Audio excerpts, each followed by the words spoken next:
problématique d'un prof de SVT au quotidien quand on veut attaquer ce genre d'image? Il y a plusieurs freins. Le premier, en collège en particulier, on n'a pas forcément du matériel très performant. Nos élèves ne sont pas forcément très soigneux et le matériel qu'on récupère, c'est du matériel qui va être assez vite abîmé et qui va perdre de sa performance. On va pouvoir observer à petit grossissement, mais dès qu'on passe à x100 ou x400, on ne voit plus rien du tout. Enfin, c'est très difficile pour les élèves de régler à fort grossissement. Deuxième problématique, au niveau des lames, on n'a pas forcément le budget dans les collèges pour aller acheter des collections de lames. Et puis donc si on n'achète pas les collections de lames, il faut les faire. Et c'est pareil, les élèves ont du mal à faire des lames de qualité. Enfin, je veux dire, c'est un métier, ça s'apprend et c'est pas en collège qu'on peut apprendre à faire ce genre de travail. Donc, durée de vie limitée des lames, non. Mais celles qu'on fait nous-mêmes, oui, forcément, c'est des lames qu'on va acheter directement après. Et puis on va pas pouvoir faire des choses vraiment... on pourra faire un épiderme d'oignon, on va pouvoir faire un prélèvement de cellules buccales, mais il y a des choses qu'on n'a pas le droit de faire, genre des prélèvements sanguins humains, on ne peut pas, il y a plein de choses qu'on ne va pas pouvoir faire. D'où l'intérêt, voilà, ah bah ça, voilà, moelle épinière, un testicule, c'est un peu plus compliqué. Okay. Donc face à ce constat, il y a un projet qui émerge. Voilà, donc le projet NIPIB, donc Nouvelle Imagerie Pédagogique de l'Invisible, donc c'est un projet de numérisation de lames microscopiques avec une très haute définition. Donc ça fonctionne comment? Qui est partie prenante dans ce projet? Alors c'est un partenariat avec entre autres la faculté de médecine. Donc on est une dizaine d'enseignants qui avons été mis à contribution pour créer cette ressource numérique. Donc on nous a demandé quels étaient les besoins en lames microscopiques. On a fait un listing des lames dont on avait besoin en fonction des programmes qui sont enseignés en collège et en lycée. Ensuite, la faculté de médecine, en lien avec d'autres facultés, nous présente des lames régulièrement. On valide ou non le choix de ces lames par rapport à ce qu'on veut montrer, parce qu'il n'y a pas forcément une adéquation entre la lame qui va être proposée par la faculté et les usages qu'on peut en faire, nous, en classe. Donc on valide ou non le choix des lames et ensuite on réalise des fiches pédagogiques d'utilisation de ces lames en classe en fonction des niveaux et des compétences pour les élèves.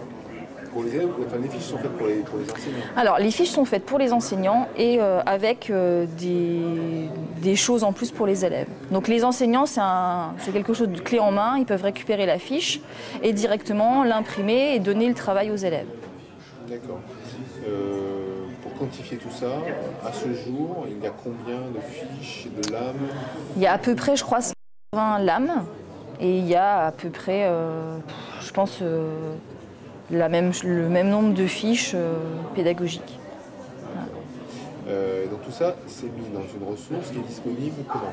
Alors la ressource, actuellement, on est encore en recherche et développement. Donc la ressource, elle est disponible pour les enseignants qui créent la ressource et pour une dizaine d'enseignants qui sont testeurs de la ressource avec leurs élèves. Donc eux, ils testent les fiches pédagogiques et les lames et ils nous font remonter quand il y a des problèmes au niveau de la compréhension de la fiche pédagogique ou s'il manque des choses sur la lame. Et d'ici, on va dire, la fin de la période de recherche et développement, la ressource devrait être accessible via les ENT pour l'Académie de Nancy-Metz et ensuite, à terme, sur l'ensemble de la France. Donc c'est une ressource avec abonnement, puisque les lames sont tellement... c'est quelque chose d'énorme, ça ne peut pas être téléchargé, c'est vrai, c'est uniquement en ligne, c'est en consultation, il n'y a pas de possibilité d'enregistrer la lame sur son ordinateur. Les fichiers, ils sont excessivement lourds. Il y a des lames qui ont été scannées en plusieurs centaines d'heures. Donc vous imaginez le poids des fichiers, c'est gigantesque. Un beau projet. Et donc vous, dans ce projet, personnellement, vous faites partie d'une équipe, vous êtes chef de projet? Alors, non, on n'est pas chef de projet, donc je fais partie de l'équipe qui qui sélectionne les lames à fournir, qui valide le choix de ces lames et qui rédige des fiches pédagogiques.